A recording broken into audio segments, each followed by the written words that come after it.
लोग सौहार्द की बात करते हैं, शर्म नहीं आती इन लोगों को सौहार्द के बारे में चर्चा करने में। और याद रखना, जिसने पत्थरबाजी की होगी, जिसने माहौल खराब किया होगा, उसमें एक ही बचने वाला है कि सूर्य को, चांद को और सत्य को बहुत देर तक छुपा कोई नहीं सकता। कि हिंदू मोहल्ले से और हिंदू मंदिर के सामने से मुस्लिम जुलूस निकल सकता है, तो मुस्लिम मोहल्ले और मस्जिद के सामने से कोई हिंदू शोभा यात्रा क्यों नहीं निकल सकती? क्यों नहीं निकल सकती? हमारा पुराण भी इस बात को कहता है कि भगवान विष्णु, श्री हरि विष्णु का 10वां अवतार संभल में ही होगा, उसी संभल में होगा। बुरे फंसे अखिलेश के चहेते, योगी के एक्शन से हड़कंप, सपा सांसद के खिलाफ वारंट, यूपी छोड़कर भागे सपा नेता। नमस्कार, आप सभी का बहुत बहुत स्वागत है। आप देख रहे हैं स्पेशल स्टोरी। मैं हूं परवीन शेख। यूपी का संभल नेशनल मीडिया की हेडलाइंस में छाया हुआ है।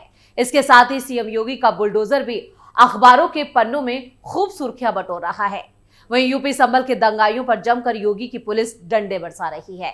इसी कड़ी में सीएम योगी का भी एक बड़ा बयान सामने आया है। उन्होंने फिर से दोहराया है कि किसी भी दंगाई और कट्टरपंथी को बख्शा नहीं जाएगा। इधर संभल के सांसद जियाउर रहमान बर्क की मुश्किलें बढ़ती जा रही हैं। उनके खिलाफ गिरफ्तारी वारंट तैयार है, जिसके डर से सपा सांसद यूपी से ही गायब हैं। सीएम योगी पहले ही साफ कर चुके हैं कि संभल हिंसा में सपा नेताओं को बख्शा नहीं जाएगा। अब अखिलेश के नेताओं को जेल भेजने की तैयारी योगी की पुलिस ने कर ली है। देखिए कैसे सीएम योगी ने अखिलेश के नेताओं की बोलती बंद कर दी, जिसका डर अखिलेश एंड पार्टी में साफ साफ नजर आ रहा है। ये लोग सौहार्द की बात करते हैं, शर्म नहीं आती इन लोगों को सौहार्द के बारे में चर्चा करने में। 1978 से जो मंदिर आज निकल रहा है, 1978 से इन लोगों ने कभी खोलने नहीं दिया उस मंदिर को, जो आज बजरंगबली का मंदिर निकल रहा है, जो वहां पर आज 22 कुएं किसने बंद किए थे? इन 22 कुओं को भी वहां पे बंद किया गया। और वहां का माहौल इतना तनावपूर्ण किसने बनाया था? ये पत्थरबाज कौन थे? एक भी गिरफ्तारी बिना साक्ष्य के नहीं हो रही है। और याद रखना, जिसने पत्थरबाजी की होगी, जिसने माहौल खराब किया होगा, उसमें एक भी बचने वाला भी नहीं है। सीएम योगी की इस ललकार से साफ है कि आने वाला वक्त सपा नेताओं के लिए और मुश्किलें बढ़ाने वाला है। खासतौर से जियाउर रहमान बर्क के बचने के सभी रास्ते बंद हो चुके हैं, इसलिए अब उन्होंने इलाहाबाद हाईकोर्ट का दरवाजा खटखटाया है। संभल के सपा सांसद जियाउर रहमान बर्क ने इलाहाबाद हाईकोर्ट में याचिका दायर करते हुए अपनी गिरफ्तारी पर रोक लगाने की मांग की है। इसके साथ ही उन्होंने अपने खिलाफ दर्ज एफआईआर को खारिज करने की मांग भी की है। संभल हिंसा मामले में पुलिस ने सांसद बर्क के खिलाफ केस दर्ज किया था। पुलिस का कहना था कि उनके खिलाफ जो है वो भड़काऊ भाषण की वजह से ही शाही जामा मस्जिद में सर्वे के दौरान हिंसा हुई थी।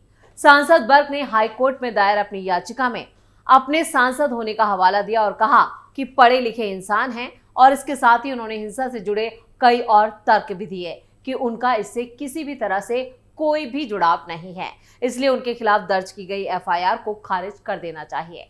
दरअसल संभल पुलिस लगातार सांसद बर्क के खिलाफ सबूत जुटा रही है।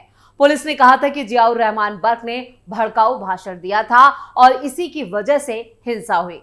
हालांकि सांसद का कहना है कि जब हिंसा हुई तब वो यूपी में मौजूद नहीं थे, वो उस वक्त बेंगलुरु में थे। मेरे खिलाफ राजनीतिक साजिश के तहत एफआईआर दर्ज की गई। खबरों के माने तो किसी भी वक्त संभल पुलिस उन्हें गिरफ्तार भी कर सकती है। इसी वजह से उन्होंने हाई कोर्ट से राहत की मांग की है। 24 नवंबर संभल में भड़की थी हिंसा। संभल में 24 नवंबर को स्थानीय कोर्ट के आदेश पर शाही जामा मस्जिद के सर्वेक्षण के दौरान हिंसा भड़क उठी थी, जिसमें 5 लोगों की जान भी चली गई थी और करीब 2 दर्जन लोग घायल हो गए थे। घायलों में पुलिस वाले भी शामिल थे। पुलिस ने हिंसा मामले में 4000 से ज्यादा लोगों के खिलाफ मामला भी दर्ज किया, जिनमें से ज्यादातर अज्ञात है। जिन लोगों के खिलाफ मामला दर्ज किया गया है उनमें समाजवादी पार्टी के संभल से सांसद जियाउर रहमान बर्क और संभल के विधायक इकबाल महमूद के बेटे सोहेल इकबाल भी शामिल है। शाही जामा मस्जिद में सर्वे के दौरान शुरू हुई हिंसा को लेकर मुख्यमंत्री योगी आदित्यनाथ ने विधानसभा में एक बड़ा बयान भी दिया, जिसमें उन्होंने कहा है कि इस हिंसा में शामिल एक एक जो आरोपी है उसे बख्शा नहीं जाएगा, उसके खिलाफ एक्शन लिया जाएगा। इसके साथ ही सीएम ने कहा था कि अराजकता फैलाने की छूट किसी को भी नहीं दी जा सकती। जिन लोगों ने सार्वजनिक संपत्ति को नुकसान पहुंचाया है उसे ठीक कराने के लिए खर्च भी उन्हीं दंगाइयों से वसूला जाएगा और इसके अलावा उपद्रवियों की पहचान करके उन्हें पकड़ने के लिए पोस्टर भी पुलिस की तरफ से लगाए गए। योगी ने कहा था कि देशी और विदेशी मुसलमानों की आपसी भिड़ंत है जो वर्षों की लड़ाई को लेकर के वहां चल रहा है। आप लोग सच पे पर्दा डालने का प्रयास कर रहे हैं, लेकिन एक चीज नोट करना कि सूर्य को, चांद को और सत्य को बहुत देर तक छुपा कोई नहीं सकता है और सत्य जरूर सामने आएगा।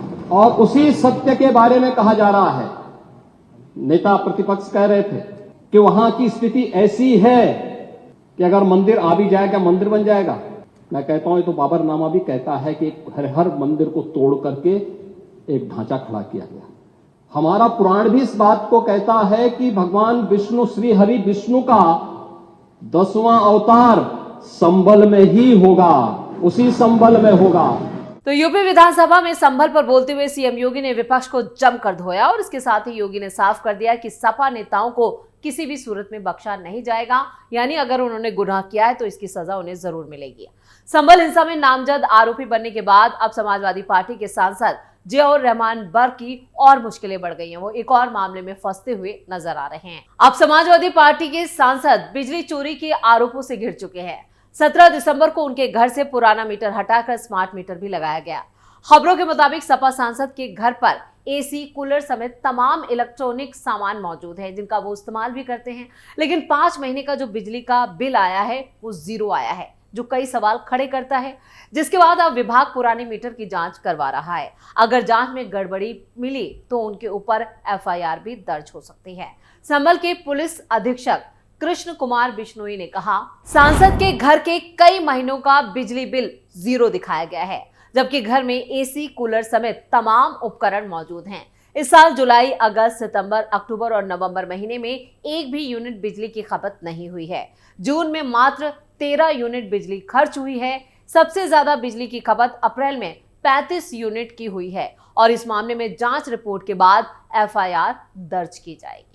यानी पुलिस अधीक्षक का यह बयान बता रहा है कि जियाउर रहमान बर्क के खिलाफ एक और एफआईआर होने जा रही है और इस मामले में यहाँ पर बहुत ही शर्मनाक हरकत इसे कह सकते हैं और शर्मनाक कारनामा, क्योंकि एक सांसद होते हुए बिजली चोरी करना अपने आप में न सिर्फ ये उनकी इमेज और उनके जो ओहदा उनके पास है, एक सांसद हैं संभल के, अगर वो बिजली चोरी के आरोप में उन पर एफआईआर होती है तो ये ना सिर्फ जो सपा सांसद हैं उनके खिलाफ बल्कि पूरी समाजवादी पार्टी पर भी एक सवालिया निशान खड़ा होता है। खुद अखिलेश यादव जो यहाँ पर लगातार जियाउर रहमान बर्क का बचाव कर रहे थे, उन पर भी सवाल खड़े हो रहे हैं।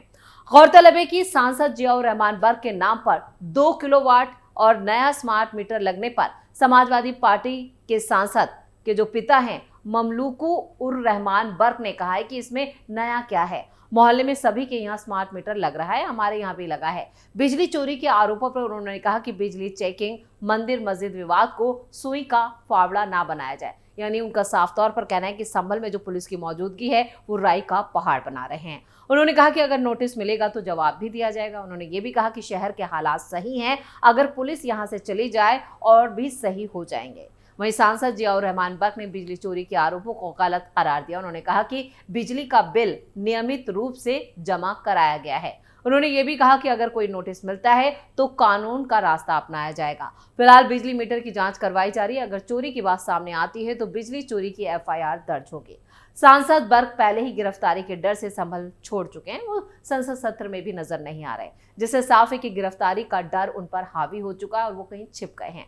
इधर इलाहाबाद हाईकोर्ट से राहत की उम्मीद लगाए बैठे हैं। अब देखना यह होगा कि इस पूरे मामले को लेकर इलाहाबाद हाईकोर्ट का क्या रुख रहता है। लेकिन योगी की पुलिस संभल सांसद को दबोचने के लिए तैयार बैठी है। खुद सीएम योगी विधानसभा में यह ऐलान कर चुके हैं। उन्होंने कहा था, मैं यही पूछना चाहता हूं, आखिर ये दंगे क्यों किए जाते हैं?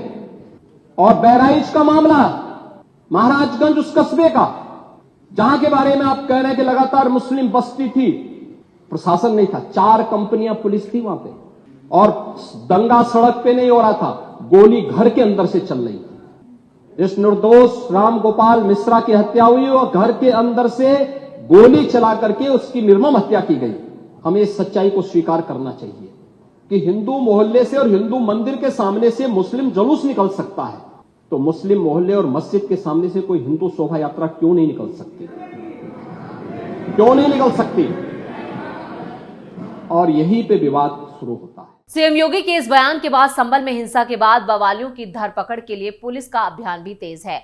पुलिस हिंसा में शामिल अब तक 40 आरोपियों को सलाखों के पीछे भेज चुकी है, जबकि दूसरे आरोपियों की तलाश में लगातार दबिश दी जा रही है। पुलिस कार्रवाई के डर से कई उपद्रवी अपना घर छोड़कर फरार हो चुके हैं। सीएम योगी आदित्यनाथ के चहेते अफसरों में शुमार संभल के दबंग पुलिस अधीक्षक कृष्ण कुमार विश्नोई ने फरार आरोपियों के ऊपर इनाम की घोषणा भी कर रखी है। एसपी कृष्ण कुमार विश्नोई ने बताया कि अब तक 40 बवालियों को पकड़कर जेल भेजा जा चुका है, जबकि 93 लोगों की पहचान की जा चुकी है, लेकिन ये सभी लोग अपना घर छोड़कर भाग चुके हैं। इन फरार आरोपियों की धरपकड़ के लिए पुलिस की तरफ से इनाम घोषित किया गया है और इन्हें पकड़ने के लिए स्पेशल टीम भी बनाई गई है। उन्होंने बताया कि संभल हिंसा का कोई भी आरोपी अब बच नहीं पाएगा। हिंसा में शामिल सभी दंगाइयों के खिलाफ पुलिस सख्त कार्रवाई करेगी और इसकी पूरी तैयारी कर ली गई है। इसलिए लगातार पुलिस की तरफ से संभल के घरों में, खासतौर से यहाँ पर जहां पर जियाउर रहमान बर्क का घर है, उन इलाकों में पुलिस सबसे ज्यादा दबिश दे रही है। और इसके साथ ही दिल्ली के लिए भी एक टीम रवाना हुई है कि खबरें ये भी आ रही है कि संभल के कुछ दंगाई